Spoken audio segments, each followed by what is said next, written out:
Soyons saints, en partenariat avec Magnificat. Nous souhaitons une belle fête au Bernard, ainsi qu'au Samuel. Nous sommes au XIIe siècle, dans la petite ville de Fontaine-lès-Dijon. C'est ici que naît Bernard, issu d'une famille noble et pieuse. Enfant, il a une vision la nuit de Noël de l'enfant Jésus à qui il demande la grâce de rester toujours pur.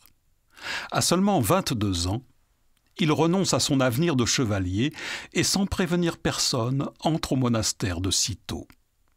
Cette communauté religieuse, récemment créée, a pour ambition de revenir à une vie monastique plus sévère et plus proche de la règle de saint Benoît.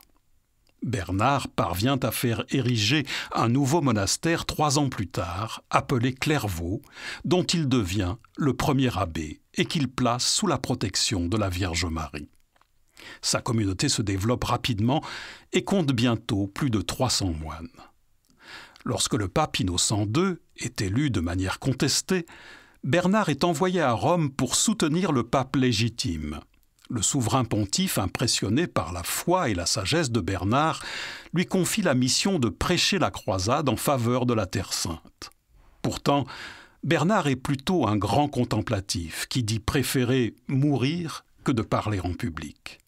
Mais il sait toucher les âmes par des enseignements qui vont droit au cœur et accepte la mission dans une humble obéissance. C'est ainsi que Bernard parcourt l'Europe en compagnie du roi de France pour mobiliser les chevaliers. Il réussit à convaincre nombre d'entre eux, mais cette croisade est finalement un échec, notamment à cause de la rivalité entre Louis VII et l'empereur d'Allemagne. Bernard meurt en 1153, à 63 ans.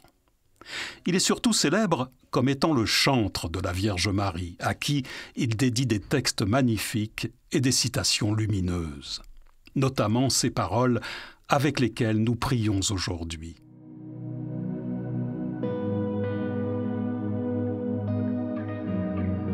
Lorsque vous assaillent les vents de la tentation, lorsque vous voyez paraître les écueils du malheur, regardez l'étoile, invoquez Marie. Dans le péril, l'angoisse, le doute, pensez à Marie, invoquez Marie.